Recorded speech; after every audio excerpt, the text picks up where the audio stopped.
Morning బ్రేక్ఫాస్ట్లోకి ఎప్పుడు ఇడ్లీ కాకుండా ఇలా ఆవిరికుడుం అయితే ట్రై చేయండి. దాంతోనే కొబ్బరి చట్నీ చాలా టేస్ట్గా ఉంటుంది.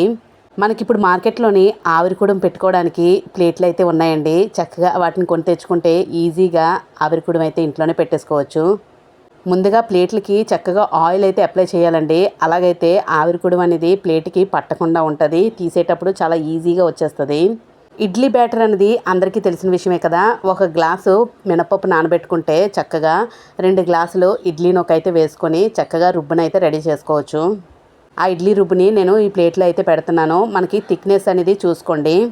మీరు కొంచెం పలచగా థిక్నెస్ కావాలి అని అనుకుంటే ఆ విధంగా పెట్టుకున్నా కూడా చక్కగా వచ్చేస్తుంది. అసలు ఇలాంటి కుడుం ప్లేట్లు అయితే కొనిన దగ్గర నుంచి నాకు చాలా ఈజీ అయిపోయిందండి. మనకి ఏదైనా ఐటమ్ అనేది పర్ఫెక్ట్గా ఉంటే కుకింగ్ కూడా చాలా ఈజీగా ఉంటుంది కదా. అంతకుముందు ఒక బౌల్లోని చిన్న క్లాత్ వేసి అందు మీద అయితే కుడుం పెట్టుకునే వాళ్ళమే. ఇప్పుడు ఇలాంటి ప్లేట్స్ వచ్చిన దగ్గర నుంచి ప్రాసెస్ అనేది చాలా ఈజీ అయిపోయింది.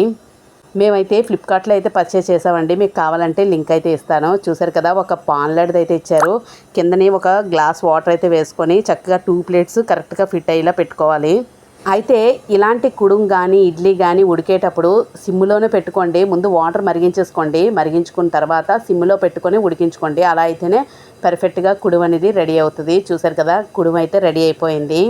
మనకి లోపల వరకు కూడా ఉడికిందో లేదో తెలుసుకోవడానికి చాకుతోనే ఒక్కసారి అలా గుచ్చితే ఈజీగా అక్కడ రుబ్బుగా అంటుకుంటే మాత్రం ఉడకలేనట్టు, చక్కగా ఉడికింది అంటే మాత్రం ఇంకా రుబ్బు అంటుకోలేనట్టుగా. ఇప్పుడు కొబ్బరి చట్నీ ఎలా చేసుకోవాలో చూసేయండి. కొబ్బరి ముక్కలు అయితే వేసుకుంటున్నాను. నెక్స్ట్ ఏపిన శనగపప్పు అయితే కొంచెం వేసుకోండి. ఇందులో జీలకర్ర, వెల్లుల్లి, పచ్చిమిర్చి కూడా వేసుకోండి. ఆ తర్వాత ఇందులోకి కొంచెం సాల్ట్ అయితే వేసుకొని చక్కగా గ్రైండర్ అయితే చేసుకోండి. స్టార్టింగే వాటర్ అయితే వేయకండి, త్వరగా నలగదు. ముందు దీన్ని ఫైన్ పౌడర్ లాగా అయితే చేసుకొని అప్పుడు కొంచెం వాటర్ వేసుకుంటే కరెక్ట్గా నలిగిపోతుంది. ఇంకా కొబ్బరి చట్నీ అయితే రెడీ అయిపోయింది కదా. ఇప్పుడు ఇది అయితే పోపు అయితే పెట్టుకుందాము. పోపు వేసుకోవడానికి కడాయి పెట్టుకొని అందులో కొంచెం ఆవాలు, అలాగే ఎండుమిర్చి, కొంచెం కరివేపాకు వేసుకొని వేయించుకోండి. దాన్ని అలా తీసుకొచ్చి కొబ్బరి చట్నీలో అయితే వేసేయండి. పోపు అయితే రెడీ అయిపోయింది కదా.